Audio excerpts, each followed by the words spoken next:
All right, so welcome everyone to the Return to Work information session. This is on by OBIA, and our program that we're going to review today has been funded in part by the federal government. So today, just a few housekeeping items. There is closed caption if it is available, if you'd like to use it. Because this is a webinar, the chat function is not available, but you can use the Q&A box to put in your questions and we will answer them at the end of the session.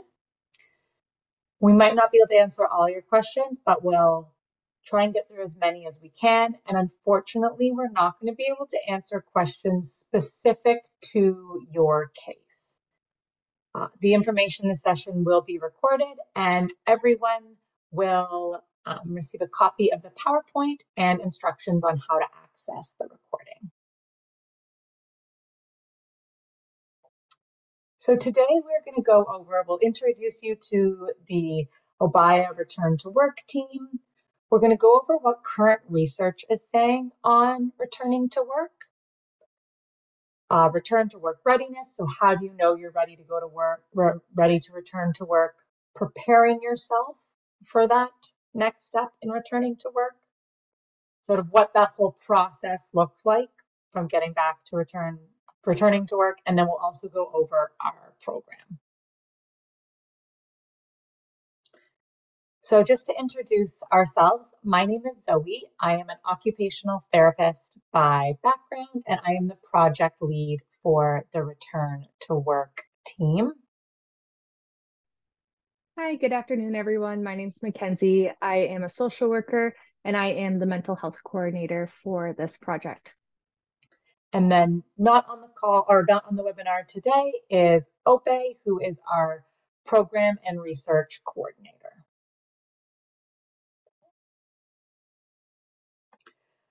So what does the research say right now about returning to work surrounding concussion, brain injury? So we know that after a concussion, brain injury, individuals face challenges and barriers returning to work.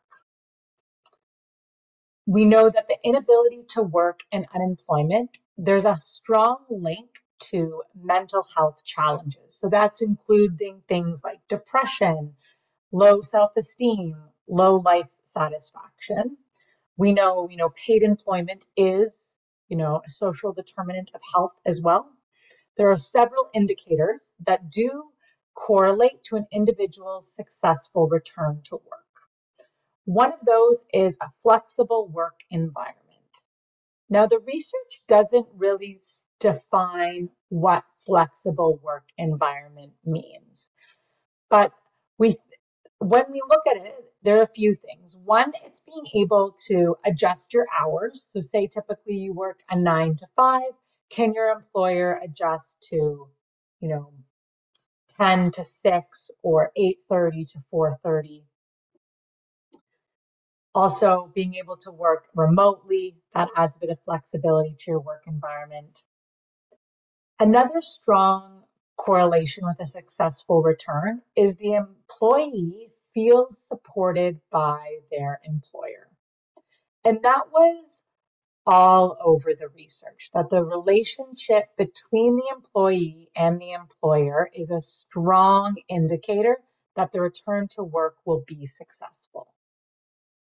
And then finally, that the job is the right fit for the employee. So that's when we look at, the key job demands and then the employee, what they're able to do now, right? So for a prime example would be if somebody's license was suspended, but their job was a long haul truck driver. They are not able to meet probably one of the key job demands, right? Which is being able to drive a truck so that you're still able to complete all your job demands with accommodation.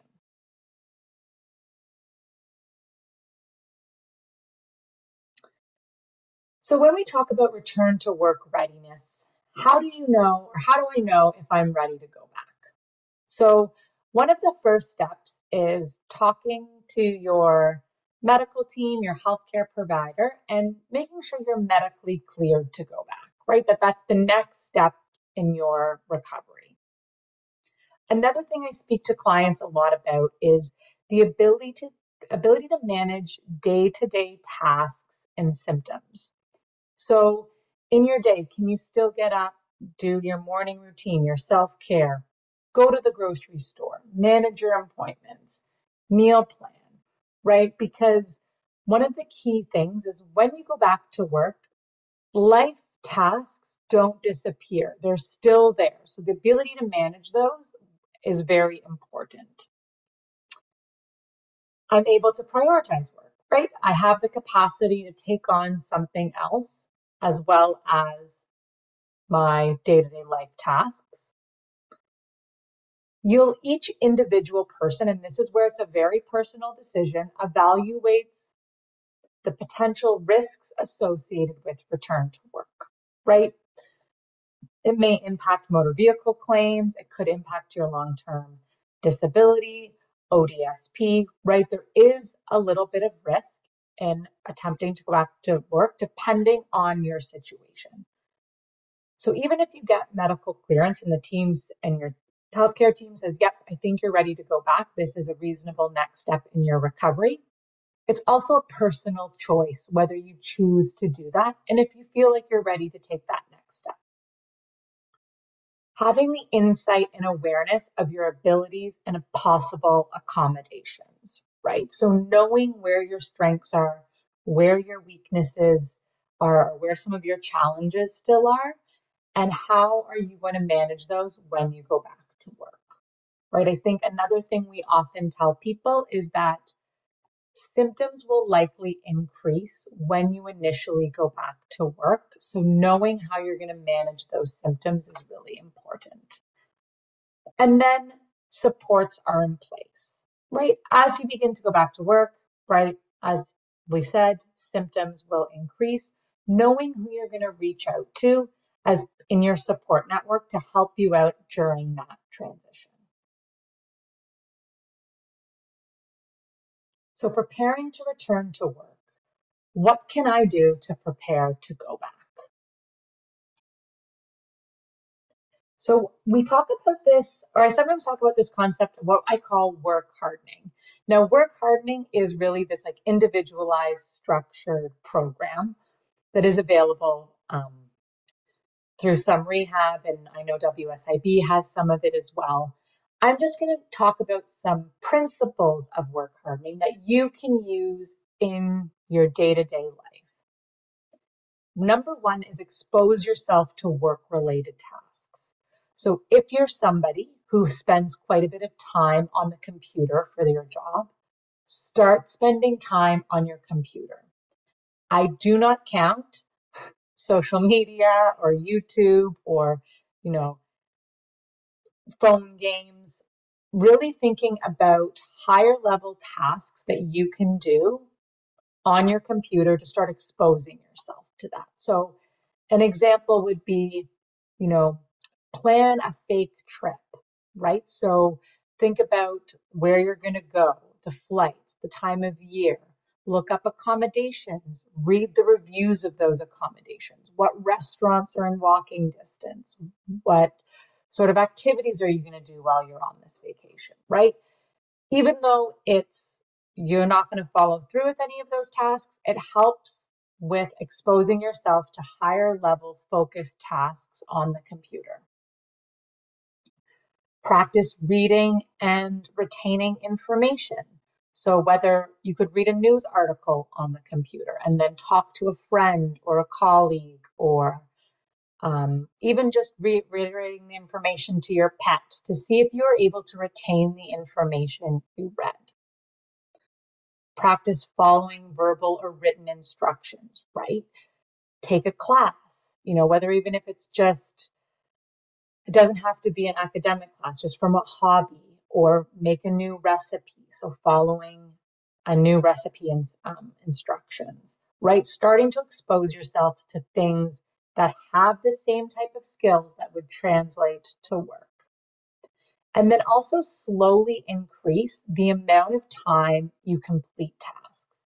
So when I say that, I mean, say for example, you can clean your house for about 10 minutes or 15 minutes, but then you feel you need to take a bit of a break. Try and build that level of endurance up. Or you can only spend 10 minutes on the computer before you need a break. See if you can start to increase that amount of time you spend doing those tasks and increase the number of tasks you complete in a day. So say right now you can only complete about 4. Try and see if you can build on that. Can I do 5? Can I do 6 tasks in a day? Another key piece of this sort of like preparing to go back to work, this work hardening, is practice your routine. So get up in the morning at the time you would have to get up for work. Do your whole morning routine. And we even encourage people to commute to their job at the time that they would typically, and their typical working hours. So if you don't work on a Sunday, don't commute Sunday morning because that's not an accurate representation of what that will feel like going back to work, right? And practice that a couple times before you go back so your body gets used to it. The other key thing when we're preparing to go back to work is learning to manage our symptoms and strategies to manage these symptoms, right? Now, I won't have time to go over all symptoms today. We've just sort of selected the most common ones that people report when they're going back to work. So fatigue across the board. In all my years working with people who've sustained a brain injury, every single one reports fatigue as a symptom. So working on energy conservation, right? So when we talk about energy conservation, we talk about those 4, sometimes 5 P's. So plan, prioritize, pace, position, and then that patience. So giving yourself that grace. So plan, really keep your day structured. Know when you're going to do things. I'm sure some of you have probably heard people say, have a task that requires a lot of energy, followed by something that's a bit more restful, right? And that will be really different for everyone. And I think that's what is one of the hardest parts about managing symptoms is it is a little bit unique to each individual, right? Sometimes people really find the energy conservation principle, they can manage it and it makes a big difference. For others, it doesn't work as well, right? So you really have to learn the strategies that work best for you. So planning your day, prioritizing, right? We do the most and we try and make sure we get the things that are most important done in the day, followed by the things that maybe can be pushed back to later in the week or even the following week. Pacing ourselves. That's that concept that I was saying of having activity or a task that requires a lot of energy, followed by something that doesn't require as much energy. Positioning ourselves, right? We know sitting really decreases how much energy we use. So where you can sit, do sit. And then patience as well, which is that idea of saying no to some things, right? If you can't take on something else, you can say no. You don't have to give a reason. And just giving yourself the grace that is a totally acceptable answer. And we also know exercise does improve our fatigue and improves our energy, right? So trying to incorporate that in our day. And the simplest thing is walking. Walking is one of the easiest ways to do it because it doesn't cost much and it's low resistance on our body, right? So it's a very good way to try and improve our energy. Another common symptom people experience is memory loss or difficulties with concentration. So how can we use strategies to help with that? So know the strategies that work best for you, whether it's writing things down, making lists, Post-it notes. We taking short, frequent breaks is helpful. So you're not doing these long, you know, hour and a half meetings because it's harder to retain all that information and remain focused. And there is so much assistive technology out there to use, right?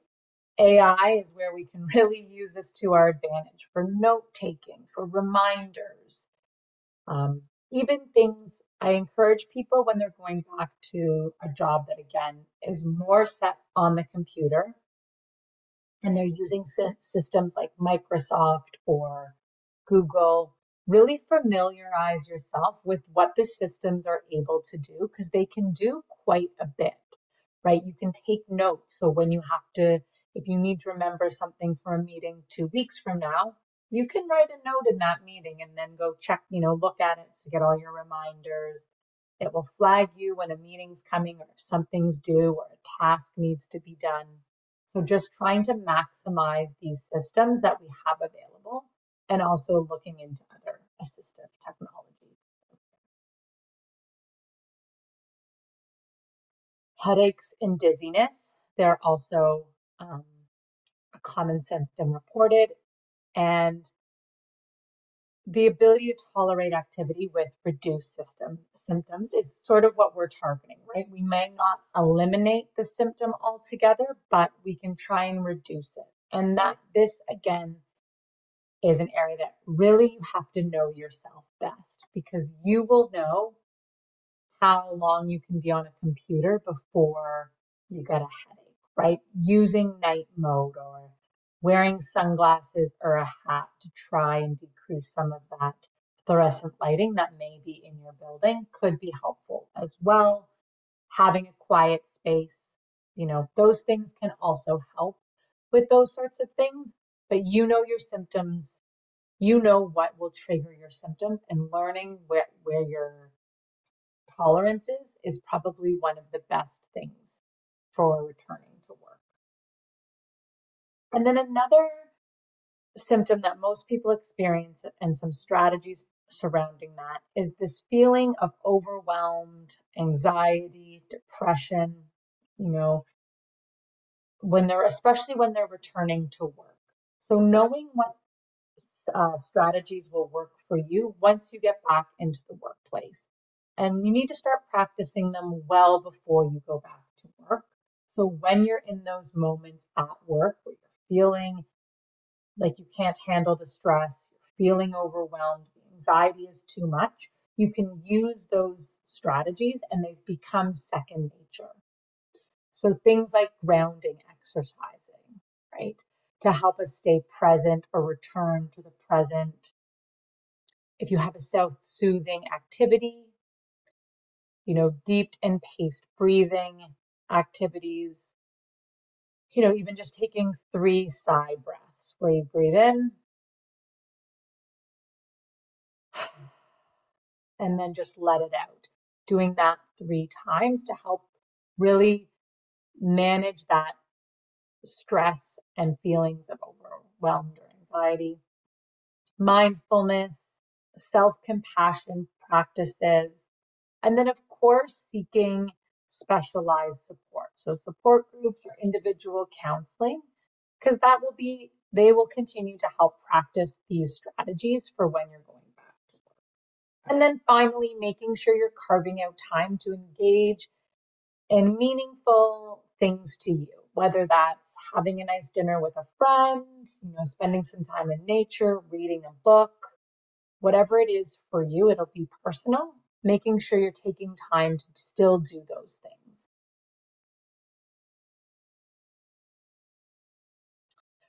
So the return to work process, what does it look like? How do we navigate this? Similar to concussion, brain injury, the return to work process is unique. Like there's no one brain injury is the same. There's no one return to work process that's the same, is what I've learned through this whole process. Each company, because how they structure it is differently, whether you're from a small organization or a large organization. And there is no template that fits the needs of everyone. You may interact with a variety of different systems, right? So we have private insurance, we have WSIB, ODSP, EI, you know, your human resources or your occupational health and safety department. You'll have your healthcare team, whether that's people at a concussion clinic or your outpatient. And for some of you, you'll also be potentially in legal proceedings. So there's lots of different systems that people are navigating, which again, will look very different. The employers do have a duty to accommodate, right? We have legislation, we have laws on that. But I also try and empower everyone that you also have a responsibility, right? You have a responsibility to use your strategies effectively into their maximum and get the maximum potential out of them, right? So both people coming have to change. You as the employee, you have to learn new ways of doing your work that because they might not work the way they did pre-injury, right? The strategies you used before may not be effective now, so you have to learn new ones. And the employer has to accommodate because they have to make changes in the workplace to help you return successfully. And returning to work, it's a process, not an event, right? And I think that's really important is sometimes people go back to work and they go back and they're working full time and they realize, you know what, this is just so much on my brain. It's not worth it, right? So they may choose to do something different. They may choose to spend more time with their family. They may choose to do a different career path. They may choose to volunteer. They may choose to retire early, right? It's not this one event that happens, it's a process that helps us get there.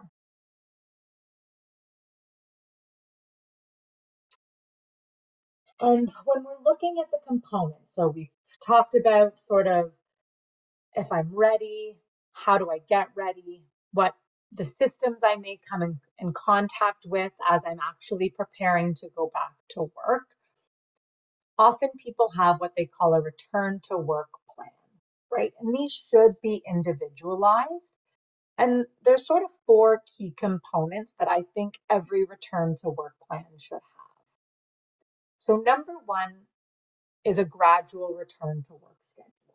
You just don't go back to work full time day one, right? It starts off slow.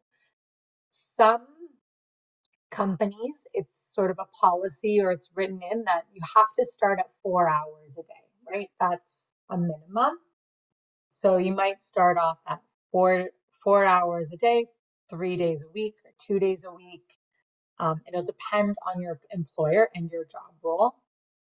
And the length of it is, again, there is no set time frame. Some employers, you know what, especially when part of it is also dependent on the discussion and the information your healthcare team provides.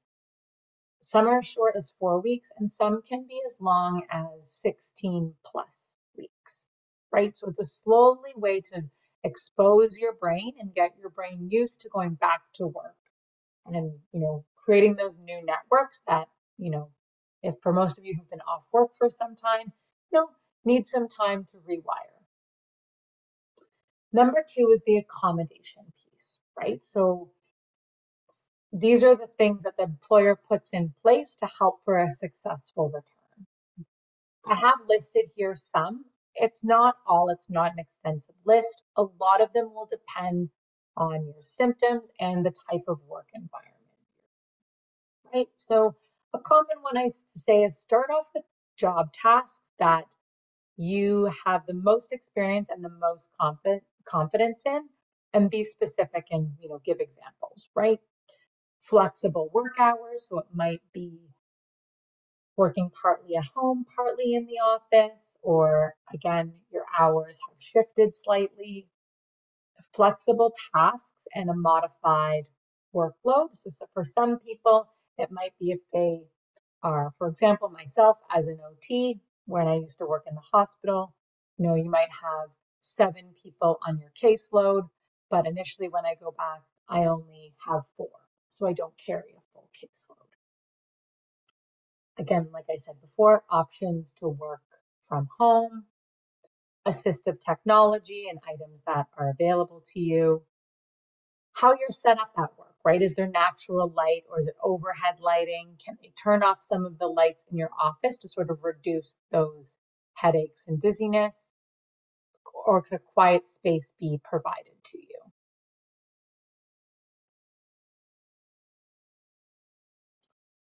The last 2 components are restrictions. So these are things that basically you're not allowed to complete, right? So sometimes a restriction might be the length of a meeting, right? So they might say initially when you go back, we don't want you to be online in a virtual meeting for an hour, but we will say 30 minutes initially. And that can be reevaluated, right? They're usually around physical demands, I will say. So, how much weight you can carry and how often you can carry it, right? And then there's a monitoring phase. And I think this is something that we're really encouraging employers, and if an employee is going back to work, to encourage to have in their return to work plan. And that's a way for someone to check in to make sure things are going all right. Because what we find is that often people start on their gradual return to work plan, and on week 8, they find, you know what, I'm finding this way too much. I can't cope. I don't know who to speak to. And, and my return to work plan is only 10 weeks. I think I'm just going to take a little bit more time and step back from work. Whereas if you're having weekly check-ins, you might be able to say to your employer at week 4, you know what, I don't feel comfortable moving on to week 5 hours and duties yet. Do you mind if I stay at week 4 for, and have more of a conversation?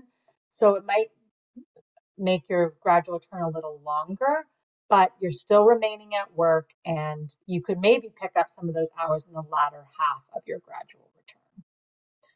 Also, schedule time for feedback, both for the employer and the employee. And the return to work plan can be changed depending on how you are progressing as well, right? It's not this strict written in stone document that can't be adopted, right? Initially, there might be restrictions, but then the restrictions get removed, right? That's a change as well.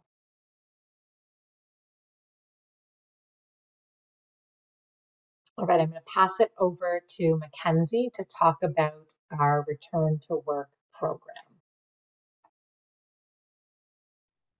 Okay, wonderful. Thank you, Zoe, for that great introduction to some of the things that you might need to consider as you are looking to return to work, or for those of you who are working with people who are looking to return to work. And so Zoe and I are on the return to work team, and we have spent the last about 8 months or so working very hard to develop our new return to work program. So that's what we're going to take a look at now. And so a brief overview of our program that we've come up with is the overall goal is to improve the return to work process for concussion brain injury survivors and to increase employers' capacity to support survivors. So our funding is actually to support employers.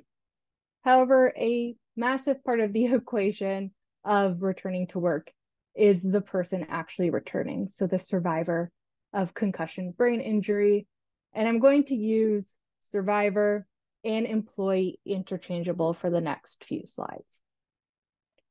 So our Venn diagram is our program. You can see that we have 3 separate sections. So for employers, we have our employer support initiative, which includes online training as well as consultation services. On the other side of things, our blue side is our services for employees, which includes an online training as well. And in the middle, we have our enhanced support services, which is a collaborative part of the program. So both employers and their employees are involved and participate in this portion of the program. And we are offering occupational therapy and social work support. And going back to what Zoe mentioned at the very beginning of this information session, was one of the key indicators to a positive, successful return to work is the relationship between the employer and the employee. And so that is one of the foundational points of having this collaborative part of the program. And so just for a bit of context, our employer support initiative, a brief overview of the training. So employers will learn more about what a concussion and brain injury is. They'll learn more about common symptoms and related accommodations that they can provide to their employees. There's a section on mental health and stress in the workplace, communication and managing setbacks, and employers will be required to complete a pass-fail quiz to receive a certification. The consultation services, employers can have access to brief consultation on the gradual return to work process, plans, and accommodations as well. And that's a bit of a stepped care approach. Some employers may want to and find value in participating in our employer support initiative. Some employers might not have an employee who's ready to return to work, where the consultation services might fit best for them. In our return to work program, again, for employees, they also have an online training component as well, which does mirror some of the content from the employer training. It will go over a brief overview of concussion brain injury. The main focus is on symptoms and ways to manage those symptoms or cope with them. So coping with physical and cognitive symptoms, emotional health and well-being, a brief section on the impact of sleep, diet, and movement, and then of course, returning to work, which is some of the content that we provided a bit earlier today. And part of this program, participants will have access to a downloadable workbook. So although the program's online, there's this offline part of the program to really get people engaged and thinking about how they can incorporate some of the content in their day-to-day life. And back to this joint part of the program, the enhanced support services. Through occupational therapy support, Zoe will consult with employers and employees to help with accommodations, to help with the gradual return to work process plans, and problem solving around setbacks. And then for the social work support, which I'll provide to employees, they'll have access to both individual counseling and facilitated support groups, which build on some of the content in the training. And the support groups really will give people an opportunity to create connections and engage in collaborative problem solving. Eligibility criteria. So for our employer support initiative, all employers can participate and can access the training as long as they are based in Ontario. And then for our enhanced support services, so there's a bit more criteria here. So the employee has sustained a concussion or brain injury that has led to the time that they've been off. And this includes TBI, traumatic brain injury, and non-TBIs.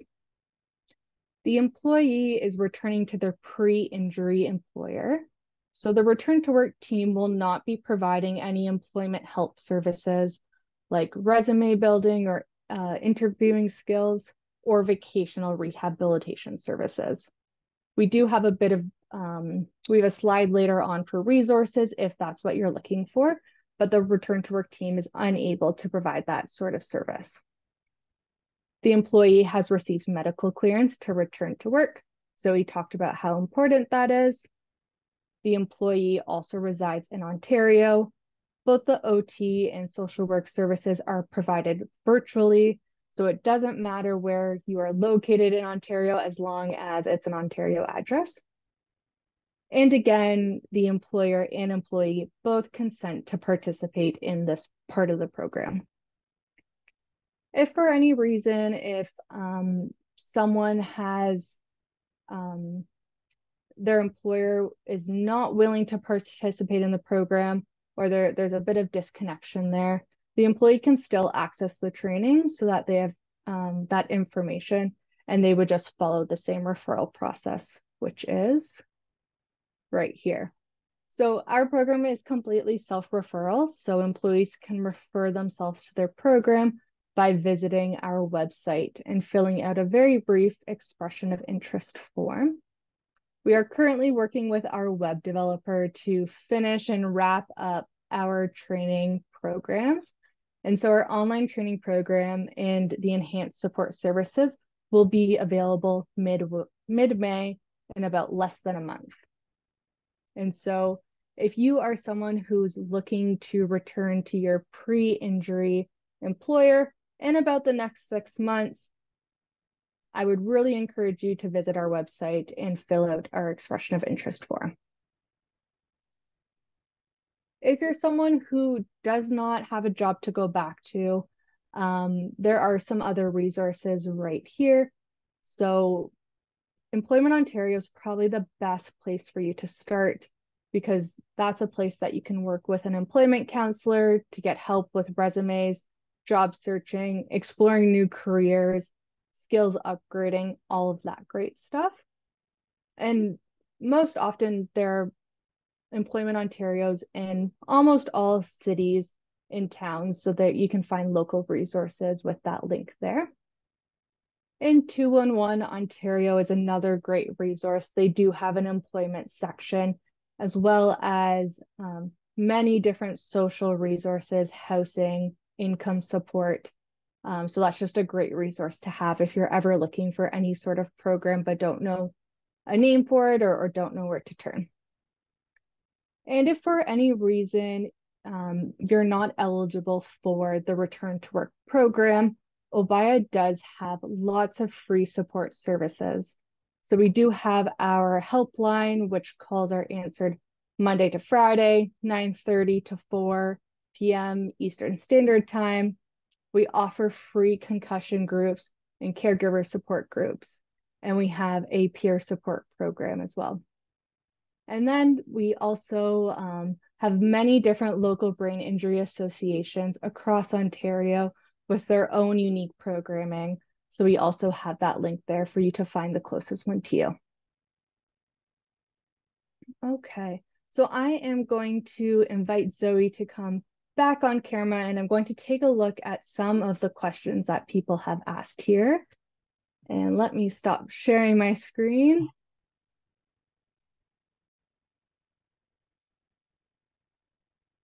Okay. Let's see here. So Zoe, I have a question here.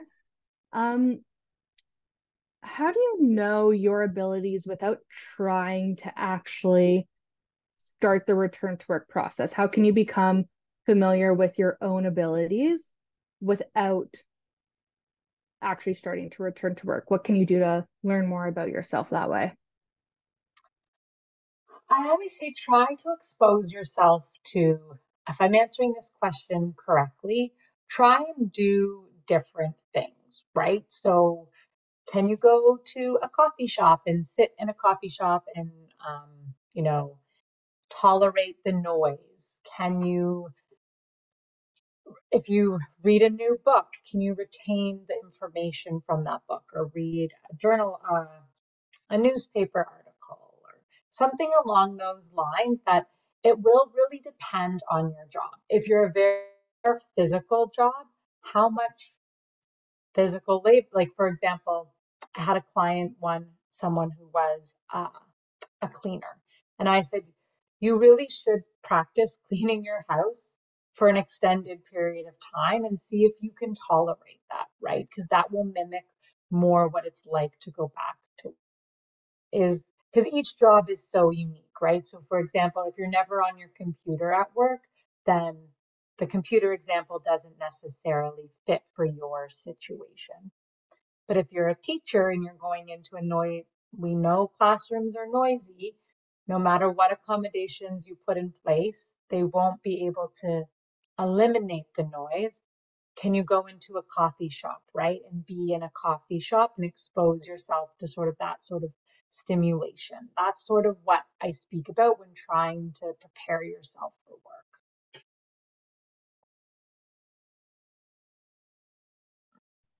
Great. Thank you, Zoe. Lots of different questions, some about our program itself. But before we get to those questions, I have one here about, is the 16-week return to work length legislative? So Zoe, do you want to touch upon the there's no gradual template? return.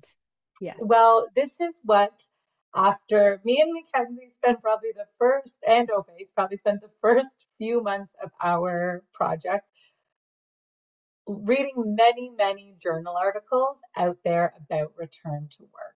And there is, specifically with brain injury, we don't know what that time frame is, right? And I think that's the hardest part, is some people can go back to work on a shorter, within 6 weeks, others need longer. So there is no legislation on it. And I always have to say, there is also this, which employers do have a duty to accommodate until undue hardship, right? And that means that if there's safety concerns from the employer side about the employee coming back, or financial burden, like if there's financial risk for the employer to bring the employee back, right? Those are things where they don't necessarily have to accommodate if it's going to cause undue hardship on the employer. The primarily two are financial and safety. So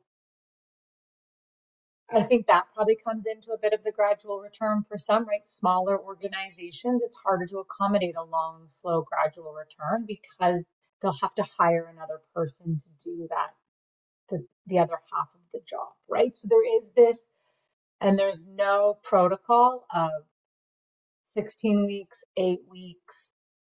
And for the concussion population, we know that 80% of people who have a concussion recover within a month or so, right? Which means they're back to work full time very quickly after their concussion.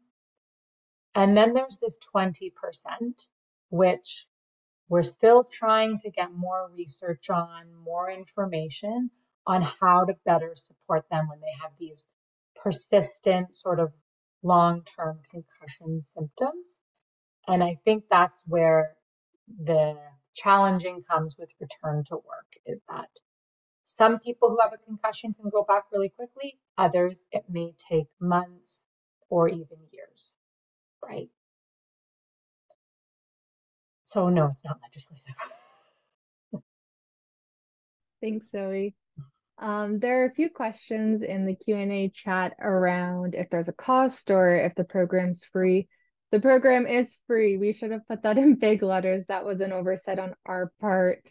The program is free, no cost to either employer or employee. And Zoe, there's some people asking about if an employer will be notified if they filled out the expression of interest form, and some questions around confidentiality, because as folks may know, it's not mandatory to disclose any medical diagnosis to your employer. So I'm wondering if you can kind of walk through the first steps with folks.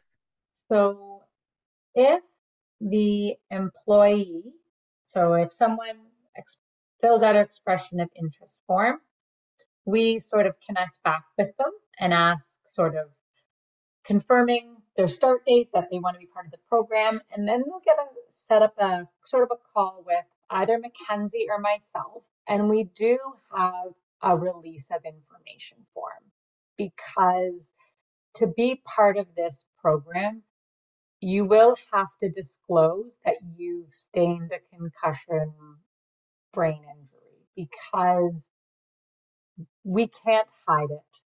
The training for the employer is solely on concussion brain injury, and they're going to be receiving information from the Ontario Brain Injury Association.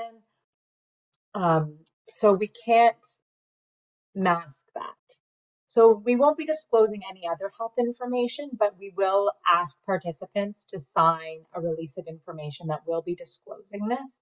They will be able to pick the person at their organization that they will be disclosing to, and it will only be disclosed to that person. So OBIA will only be in contact with that one individual. And then from the employer side, they also actually have to sign a confidentiality agreement that they will not be sharing this information with other people within their organization, and that this information is kept confidential.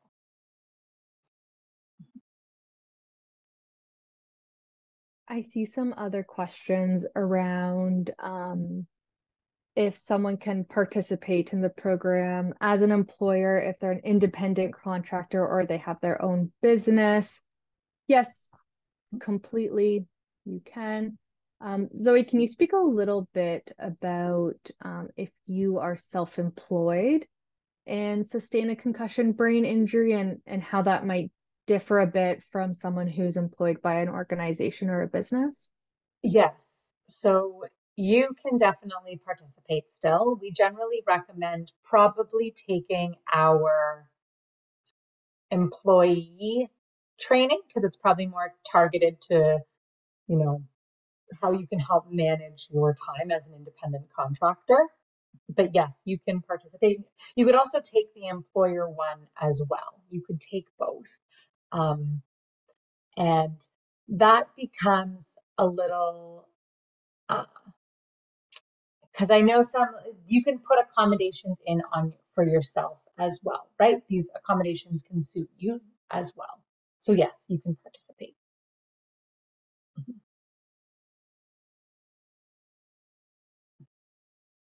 Great.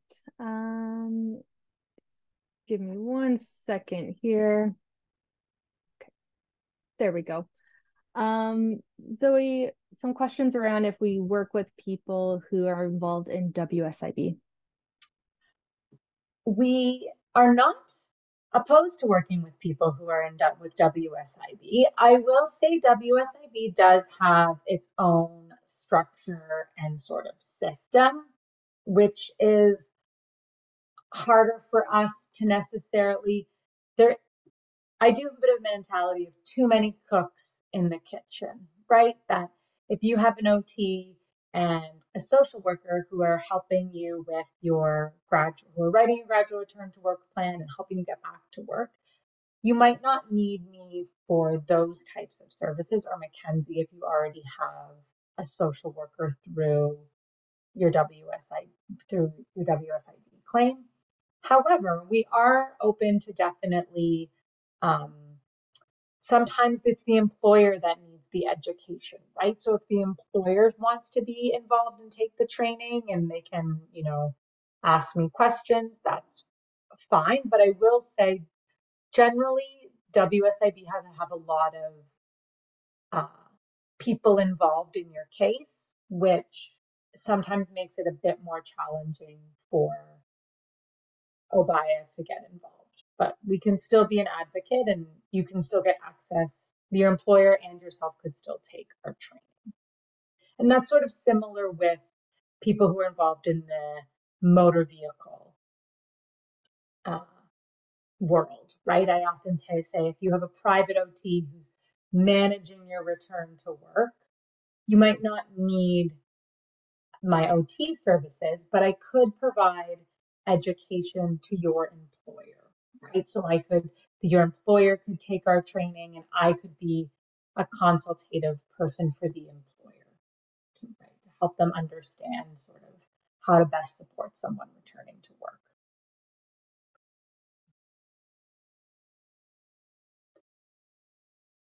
Great. Some lots of different questions. We're very similar. So Zoe, you've done a really nice job of answering some that I haven't even asked yet.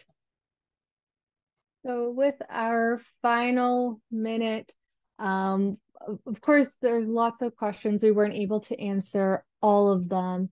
Um, please feel free to send us an email with questions, and we'll do our best to answer them. Again, we're not always able to provide individual case by case support, but we can point you in the right direction to the people or organization that will be best able to help. So thank you everybody for joining our webinar today and taking the time out of your afternoon to come listen to us speak. We hope you have a wonderful rest of your afternoon and a wonderful weekend. Thanks, everyone. Bye. Okay.